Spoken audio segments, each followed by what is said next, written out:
साधु साधु।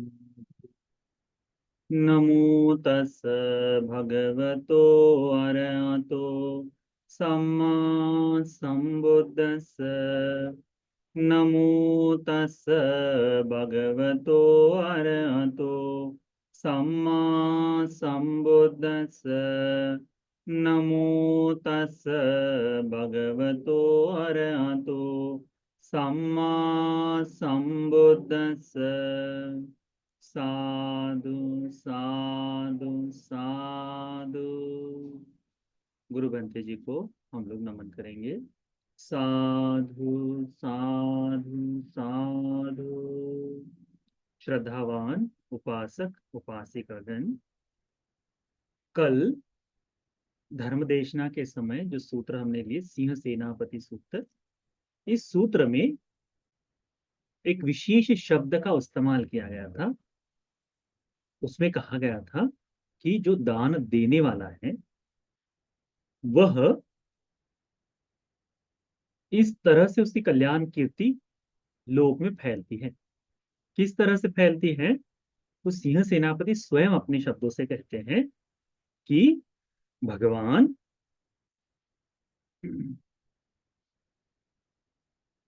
अहं भंते दायको दानपति, भगवान मैं दान देने वाला दानपति हूँ। मह्यं कल्याणो कीर्ति सद्दो आभुगतो, मेरी ये कल्याण कीर्ति फैली हुई है चारों दिशाओं में। ये जो मेरी कल्याण कीर्ति है वो फैली है। ये कल्याण कीर्ति क्या है? सिंह सेनापति दायको कारको संगु पाठक होती। ये जो सिंह सेनापति है, ये जो दान दाता है, यह दान दाता संघ का उपस्थायक है। ऐसी कल्याण कीर्ति फैलती है। कौन सी कल्याण कीर्ति फैलती है? कि ये जो दायक है ये संघ का उपस्थायक है। संघ का उपस्थायक होना कौन कौन सी बातों को प्रकट करता है? एक है संघ का उपस्थायक होना, इसका मतलब है कि वो श्रद्धावान है। संघ का उपस्थायक है, इसका मतलब है कि वह भगवान बुद्ध जी की शरण में गया। संघ का उपस्थायक है, इसका मतलब है वह धर्म के अनुसार उस तरह से आचरण करने वाला है। तो ये जो सूत्र आज हम बताएंगे ये इसी बात को बताता है। जो सूत्र का उपदेश हम करेंगे, इस सूत्र का नाम है श्रद्धा सूत्र, श्रद्धा सूत्र। ठीक है। इस सूत्र में भगवान बुद्ध जी ने इस श्रद्धावान उपासक, श्रद्धावान कुल पुत्र के लाभ बताए हैं। उसको ध्यान से देखते हैं। पंचमे भिक्खवे सद्धे कुल पुत्रे आनिसंसा। भगवान कहते हैं कि भिक्षुओं, श्रद्धावान कुल पुत्र के 5 लाभ हैं। आनिसंस का मतलब क्या होता है? लाभ। तो ये 5 लाभ कौन से हैं करके भगवान बताते हैं। इन लाभों को देखो। हम मनुष्य लोग, हम मनुष्यगण अपने लाभ के लिए बहुत सी चीजों को प्राप्त करने की कोशिश करते हैं।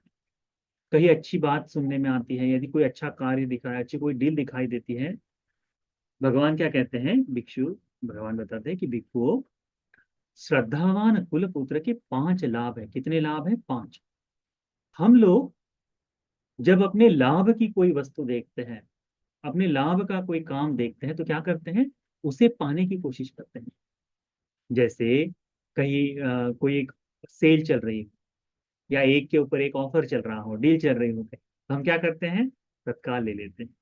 कहीं छूट मिल रही हो, तो अलग अलग उत्सवों की होती है, छूट मिलती है ना बीच बीच में, तो वह, तो वैसे ही तो जब कोई लाभ की बात, तो ये लाभ है श्रद्धावान कुल पुत्र के।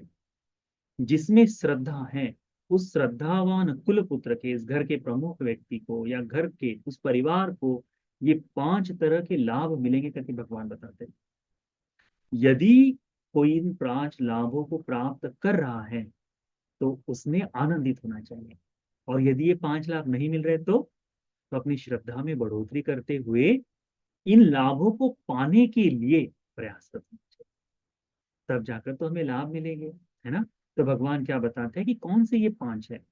पहला कहते हैं भगवान येते भिक्खवे लोके संतो सब पुरिसा ते सद्धन्येव पठमं अनुकंपंती नो तथा असद्धं। भगवान बुद्ध जी कहते हैं ये जो सत्पुरुष हैं, संत लोग हैं, ये लोग कल्याण मित्र जो है, यह प्रथमतः इस लोक में श्रद्धावान व्यक्ति पर अनुकंपा करते हैं। जो श्रद्धावान है उस पर अनुकंपा करते हैं। नो तथा असद्धं, जो अश्रद्धावान है उसके ऊपर नहीं, उसके ऊपर नहीं। अब जैसे कि एक साधारण सा भाव देख ले कि हाँ, जिनके घर में अ, श्रद्धा नहीं है, जो भिक्षुओं का गौरव नहीं करते, तो यदि वह व्यक्ति आ जाए भंते जी को निमंत्रण मांगे तो क्या करेंगे? भंते जी लोग उन पर अधिक ध्यान नहीं देते। यदि कोई उत्सव की बात है, जैसे कोई बिहार में विशेष पूजा होने वाली, तो जो श्रद्धावान नहीं है उसे विशेष करके बताने के लिए अनुकंपित नहीं समझते। जो श्रद्धावान है उसे कहेंगे कि उपासक, कल को बुद्ध विहार में पूजा है, आ जाओ। उपासक, तुम्हें पुण्य का मौका दे रहे हैं, आ जाओ। ये जो बात है, ये अश्रद्धावान पर नहीं। अश्रद्धावान व्यक्ति जो है भगवान भिक्षुओं के दृष्टि में मूर्ख की तरह ही है। इतना सुंदर मनुष्य जीवन मिला है, उसका लाभ नहीं ले सकते ना, तो उसका, इसीलिए भगवान क्या कहते हैं, ये जो सत्पुरुष है, संतगण है, ये धर्म का आचरण करने वाले भिक्षुगण हैं, ये जो धर्म के अनुसार चलने के लिए जो सत्पुरुष कार्यरत है, यह किसी पर यदि अनुकंपा करनी है तो प्रथमतः श्रद्धावान पर अनुकंपा करेंगे, अश्रद्धावान पर नहीं।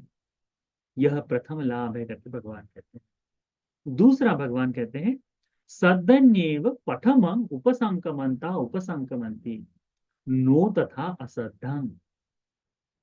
श्रद्धावान व्यक्ति पर अनुकंपा अनुग्रह करते हुए उनके यहाँ प्रथमतः वे ही जाएंगे, प्रथमतः उनके घर जाएंगे। जो अश्रद्धावान है उनके घर नहीं जाएंगे। उपसंक्रमण, जिनके यहाँ जाना है उनके यहाँ जाएंगे। तो जैसे देखो अनेक भिक्षु लोग हैं, वो कहते हैं जब भी किसी शहर में चले जाएं, जब भी किसी शहर में चले जाएं, तो सबसे पहले जो जानते लोग हैं, पहचान के लोग हैं, उनको फोन कर देते हैं कि उपासक हम आ रहे हैं, तो रात्रि में रहने की व्यवस्था हो जाएगी। या फिर उपासक हम यहाँ से जा रहे हैं, भोजन की व्यवस्था हो जाएगी। इस तरह से कहते हैं। किसे किसे कहते हैं ये? श्रद्धावान व्यक्ति को कहते हैं, अश्रद्धावान को नहीं। यदि आप में से कोई आर्य उपवाद करता है, यदि कोई निंदा करता है कि अरे वो भंते जी तो ऐसे है कि ऐसा ऐसा कह रहे हैं, तो इस बात को सुनकर कोई भी व्यक्ति भिक्षुओं की उस तरह से, सत्य हो असत्य हो या केवल अपने लाभ के लिए वो भिक्षुओं के लिए इस तरह से निंदनीय बात कह रहा हो, अनेक अनेक बार ऐसा हो जाता है। तो जब भिक्षुओं को पता चलता है कि इस तरह से यह व्यक्ति इस तरह का भाव रखता है, तो वह श्रद्धावान कुल में समझा नहीं जाता, वो श्रद्धा संपन्न नहीं समझा जाता। तो भिक्षु लोग क्या कहते हैं, अवॉइड करते हैं, उससे बचने की कोशिश करते हैं कि ये व्यक्ति किसी का नहीं हो सकता, वो धर्म का कैसे कार्य कर सकता है, वो तो अपने लाभ के लिए इस्तेमाल करता है। तो उसके यहाँ जाना भंते जी लोग रोक देते हैं, उसके यहाँ का निमंत्रण को स्वीकार नहीं करते। कि दूसरा लाभ है कि श्रद्धावान उपासक के घर में भंते जी लोग या फिर सत्पुरुष जो है प्रथमतः वहां जाते हैं, अश्रद्धावान व्यक्ति के घर में नहीं। तीसरा लाभ बता, सदन्येव पठमं पटिगन्नंता पटिगन्नंती नो तथा असद्धं। यदि कोई बात उनसे स्वीकार करनी है, कोई दान लेना हो, कोई चीज लेनी हो या किसी चीज का उन पर अनुग्रह करना है, तो सबसे पहले श्रद्धावान व्यक्ति से लिया जाता है, अश्रद्धावान व्यक्ति से नहीं। अश्रद्धावान व्यक्ति से नहीं। कहीं भी किसी भिक्षु को किसी वस्तु की आवश्यकता पड़ जाती, तो वे किसे बताते? जो श्रद्धावान है उसे बताते। भोजन का निमंत्रण देना है, भोजन के लिए आवश्यकता है, किसे बताएंगे? तो वो बताएंगे पहले। तो पटिगन्नता का मतलब होता है उससे स्वीकार करते हैं, उनसे लेते हैं। तो किसी वस्तु की आवश्यकता पड़ जाए या किसी कार्य की आवश्यकता पड़े, तो सर्वप्रथम यह श्रद्धावान व्यक्ति से स्वीकार करेंगे, अश्रद्धावान व्यक्ति से नहीं। यह ये जो श्रद्धावान कुल पुत्र है उसके लिए लाभ है, आनिसंस है, उसके लिए आनिसंस है, उसके लिए लाभ है ये। कोई व्यक्ति ऐसा कह सकता है कि भंते जी हमसे ही क्यों मांगते हैं? नहीं, ये मांगना तुम्हारे ऊपर अनुग्रह है, अनुकंपा है, क्योंकि आप ये धर्म की पूर्ति। भगवान ने निरंतर कहा है कि देने वाला किसी भी कीमत पर, किसी भी हालत में दुख को नहीं पाता। दान देने से कभी भी किसी को किसी प्रकार की तकलीफ नहीं। दान ये केवल और केवल सुख ही देता है करके भगवान ने कहा है। ये जो है कि प्रथमतः स्वीकार करते हैं श्रद्धावान व्यक्ति का, यह उसके लिए लाभ की बात है, उसके लिए लाभ की बात। उसके बाद भगवान कहते हैं सद्धन्येव पठमं धम्मं देसेनता देसेनति। जब धर्म का उपदेश करना हो तो प्रथमतः किसे उपदेश करेंगे? श्रद्धावान व्यक्ति पर। नो असद्धम, अश्रद्धावान व्यक्ति पर नहीं। आप अनेक बार देखिएगा, अनेक बार आप लोग दो दो अलग अलग लोगों के घर में परित्राण के लिए भी जाते होंगे, किसी के यहाँ पूजा हो रही वहां जा रहे हो, तो आपको महसूस होगा कि कुछ कुछ घर में भिक्षु जाने के बाद उस परिवार के ऊपर अनुकंपा है, उस परिवार के ऊपर जो ये परिवार के कारण जो उनकी श्रद्धा प्रकट की जाती है, तो उनके लिए विशेषतः बड़ी करुणा के साथ, बड़ी दया के साथ धर्म को बहुत ही सरल तरीके से समझाने की कोशिश करते हैं। देखिए, जैसा भी भिक्षु हो, जिनके भी घर में परित्राण हो रहा है, और उसकी श्रद्धा देखकर उसका नमन करना, उसकी श्रद्धा, उसका बैठना, उसका भिक्षु से बातचीत करना, इस भाव से प्रकट हो जाता है कि उसकी श्रद्धा कैसी है। इस भाव से प्रकट होता है। श्रद्धावान व्यक्ति का जो व्यवहार है वो प्रकट कर देता है कि श्रद्धा है। तब जाकर भिक्षु क्या करते हैं कि उस तरह से अच्छा उपदेश करते हैं। बहुत अधिक न भी करे, छोटा सा भी उपदेश करे, परंतु वो सुनकर उस परिवार के लोग, आसपास के सब लोग को बड़ा अच्छा लगता है। कई बार आपने परित्राण में सुना होगा, भंते जी आए, पूजा किए, हाँ हाँ ठीक है ठीक है, ये दो चार बातें कर लो, दान दे दो, और वहां से चले जाते, वहां से चले जाते। इसमें धन की कोई मायने नहीं रखता, वो आदमी धनवान है या गरीब है, ये मायने नहीं रखता। मायने रखता है उसका व्यवहार, धर्म, उसकी श्रद्धा। भगवान क्या कहते हैं? सद्धन्येव पठमं धम्मं देसेनता देसेनति नो तथा श्रद्धा। अश्रद्धावान व्यक्ति का धर्म का उपदेश नहीं करते। यदि धर्म का उपदेश करना है तो प्रथम श्रद्धावान व्यक्ति पर करें। श्रद्धावान, ये उसके लिए लाभ की बात। फिर भगवान कहते हैं सद्धो काय सभेदा परम मरना सुगति सगन लोक उपपचति। श्रद्धावान व्यक्ति जो है मृत्युपरांत सुगति में, स्वर्गलोक में जन्म लेता है। ये लाभ है। क्यों? महासमय सूत्र में कहा है ना, ये केचि बुद्धं शरणं गता से नते गमिष्यन्ति अपाय पहाय मानुषं देहं देव काया परिपो। यदि कोई व्यक्ति भगवान की शरण में जाए, तो शरण में जा रहा है तो भाई श्रद्धा से ही जाएगा। तो शरण में जाता है वो अपाय दृष्टि में, अपाय भूमि में नहीं जाता। पहाय मानुष देहं, इस शरीर को छूटने के बाद देव काया परिपो, देवताओं के बीच में जाकर जन्म लेता है करके भगवान कहते हैं। इमे को भिक्खवे पंच सद्द कुले आनि संसार, कुल पुत्य आनि संसार। भिक्षु, ये पांच कुल पुत्र के लाभ है करके भगवान कहते। भगवान कहते हैं सेयथापि भिक्खवे, उपमा स्वरूप में बताते हैं, उदाहरण देते हैं। क्या कहते हैं? सेयथापि भिक्खवे सुभूमियं चतुमहापथे महानिग्रोधा समन्ता पक्षिणं पटिसरणं होती। जैसे बहुत सुंदर तरह से बिछाई गई धरती है, अच्छी तरह से अच्छी धरती है, जहां चारों दिशाओं से आने जाने का रास्ता हो, वहां पर महानिग्रोध है, बहुत बड़ा ऐसा विशाल बरगद का पेड़ है। आप लोग कभी गांव में जाइए, गांव में चौक के बीच में या चौक के आसपास में, हाँ, या फिर जहां पर बैठते हैं लोग, वहां पर विशाल ऐसे बरगद के वृक्ष देखे जाते हैं जिसके अलग अलग जड़ें बहुत विशाल ऐसा फैला है। उसके ऊपर देखिए शाम होते होते अलग अलग तरीके के पक्षी, अलग अलग तरीके के पंछी उस पर अपने घोंसले बनाए हैं। समंता पक्षिणं पटिसरणं होती, सभी प्रकार के प्राणियों के लिए, वो सभी प्रकार के पक्षियों के लिए वो शरण बनता है।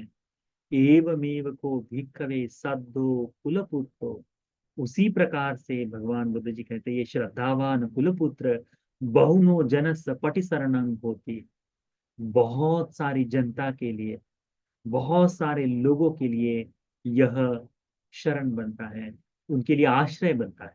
शरण नहीं, आश्रय, पटी शरणं होती, उनके लिए आश्रय बनता है, उनके लिए लाभ के लिए होता है। कैसे, कौन कौन से लोगों के लिए?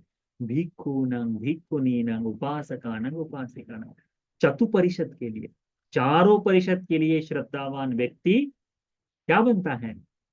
उनका आश्रय का स्थान बनता है। तो भिक्षु भिक्षुनी उपासक उपासिका है, चारों लोग जो है, इन चारों के लिए यह व्यक्ति लाभ देने वाला होता है। भगवान गाथा में कहते हैं शाखा पत्त फलु पेतो खंदी माव महादुमो मूलवा फल संपन्नो पतिष्ठा होति पत्तिना। शाखाएं, पत्तियां जितनी भी है, उसका जो पूरा का पूरा जो ये विशेष करके उसका बुंदा जो है इसका, वह, और विशाल ऐसा वृक्ष जो है, उसके मूल जो है, ये सभी के सभी फल संपन्न जितने भी फल हैं, वे सभी के सभी पक्षियों के लिए, लाभ के लिए, यानी उस पेड़ में से हर एक वस्तु लाभ में आती है। आप देखो पत्तों पर चींटियां अपना घोंसला बना लेती है, पत्तों को इकट्ठा करके चिड़िया अपना घोंसला बना लेती है, देखा है आपने? उसके ऊपर कई बड़ा सा बुंदा है पेड़ का, बड़ा सा ऐसा लकड़ी है, उसमें कठफोड़वा जो है वो अपना मकान बना लेता है। कई कैसे टूटा हुआ है वहां पर ये जो उल्लू है, ये अपना घर बना लेते हैं। ऊपर शाखाओं पर चमगादड़ जो है वो लटक जाते हैं, अलग अलग। या फिर इनको छोड़ो तो जो तोते हैं, मैना है, कोयल है, ये सारे भिन्न भिन्न तरह से पंछी वहां घर बना लेते हैं, खाते हैं, उस पर लगने वाले फल है, उस पर लगने वाले फूल है, इनको लेकर जीवन जीते, वो भगवान है। मनोरमे आयतने सेवंती न विहंगमा छायं छायत्तिकायन्ति फलत्था फल भोजन। मनोरमे आयतने, ये जो दिखने वाला वृक्ष है, मन को शांत करता है, मन को भाने वाला लगता है। सेवंती में विहंगमा, उसका जो जिसको जो जो सेवन कर रहा है, उनको वो बिल्कुल आह्लाददायक, उनका मन मोह लेने वाला, उनका मन लग जाने वाला, मन को हर लेने वाला होता है, मन में बैठने वाला ऐसा दृश्य होता है। छायं छायित्तिका, जिनको छाया चाहिए वे उससे छाया का प्रयोजन ले सकते हैं। फलत था फल भोजन, फल उनके लिए है जो फल का भोजन करते हैं। तो जो वृक्ष होता है, उसको सारी सभी जो, किसी को छाया के लिए उस पर इसका इस्तेमाल करना है वृक्ष का, तो उस छाया में बैठकर वो उसका इस्तेमाल कर लेंगे। किसी को उसके फल से प्रयोजन है, तो उस पेड़ के फल उसके काम में आ जाएंगे।